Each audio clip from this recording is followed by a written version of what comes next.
Assalamualaikum warahmatullahi wabarakatuh. Perkenalkan, nama saya Ayrifa atau Mahmudah dengan NPM 2101009 dari Prodi Manajemen 1A. Di sini saya akan menyampaikan tentang badan usaha dalam perekonomian Indonesia. Badan usaha merupakan kesatuan hukum, teknis, dan ekonomis yang bertujuan mencari laba secara legal atau diakui oleh negara. Jadi, badan usaha adalah lembaga usahanya, sedangkan perusahaan adalah tempat di mana badan usaha mengelola faktor-faktor produksi. Ada berbagai macam badan usaha di Indonesia, di antaranya 1. Badan usaha milik negara atau BUMN, kedua, badan usaha milik daerah atau BUMD, dan badan usaha milik swasta atau BUMS. Apa saja sih fungsi dan tujuan dari badan usaha? Dan lebih jelasnya, mari kita bahas pada video ini. Badan usaha milik negara atau BUMN. BUMN yakni badan usaha yang modalnya dimiliki negara atau pemerintah pusat dan bertujuan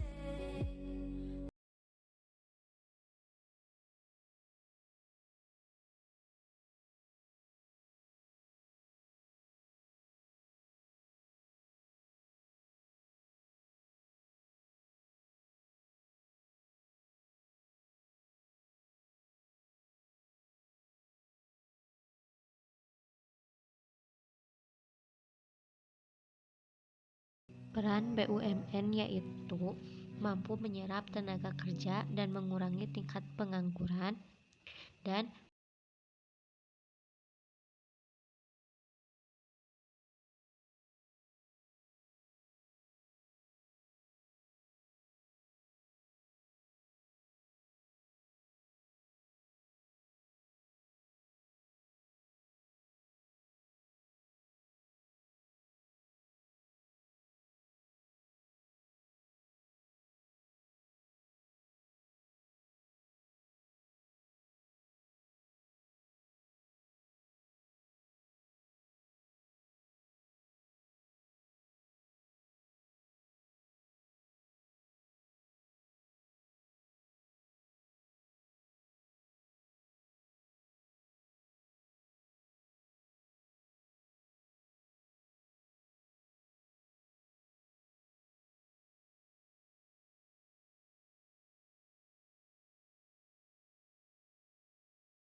sumber pemasukan negara.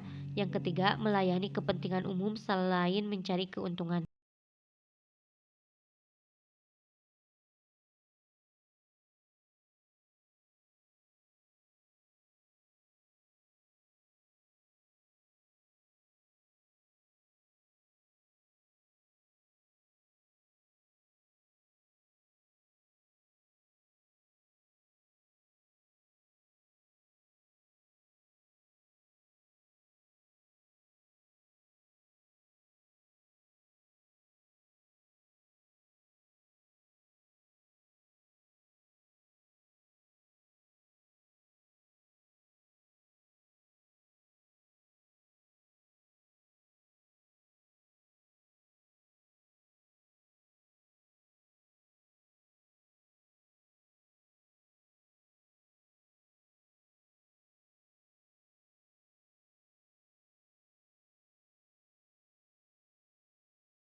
badan usaha perseorangan, kedua, badan usaha firma, ketiga, badan usaha persekutuan komanditer atau CV, keempat, badan usaha perseroan terbatas atau PT. Badan usaha perseorangan adalah suatu bentuk badan usaha yang hanya didirikan oleh satu orang, modalnya juga dari satu orang yang sekaligus memimpin dan bertanggung jawab atas segala pekerjaan dengan tujuan untuk mendapatkan laba.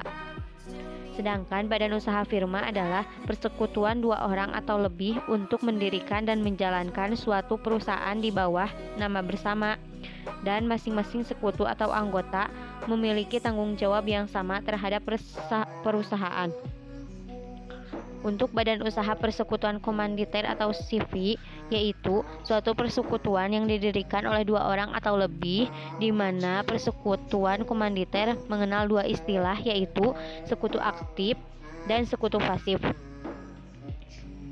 Dan badan usaha perseroan terbatas atau PT adalah suatu persekutuan yang memperoleh modal dengan mengeluarkan sero atau saham, di mana setiap orang dapat memiliki satu atau lebih saham, serta bertanggung jawab sebesar modal yang diserahkan.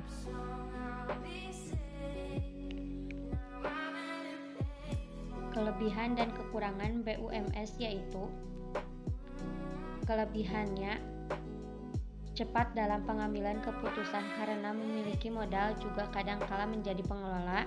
Kedua, sebagai penyumbang pajak pada kas pemerintah.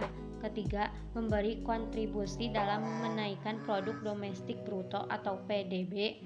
Keempat, cepat dalam mendapatkan modal karena dalam pengelola umumnya juga pemilik. Kelima, banyak menampung tenaga kerja. Yaitu: 1. Terlalu mementingkan laba sehingga seringkali tidak memperhatikan lingkungan. Kedua, menimbulkan persaingan tidak sehat. Ketiga, sering mengalami kesulitan dalam mendapat pinjaman.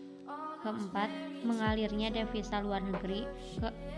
Kelima, sering terjadinya silang pendapat antara manajemen perusahaan dengan para serikat buruh. Tahap dalam mendirikan usaha BUMS yaitu: 1. Pengurusan akte pendirian. Kedua, pengurusan surat keterangan domisili perusahaan atau SKDP. Ketiga, pendaftaran wajib pajak.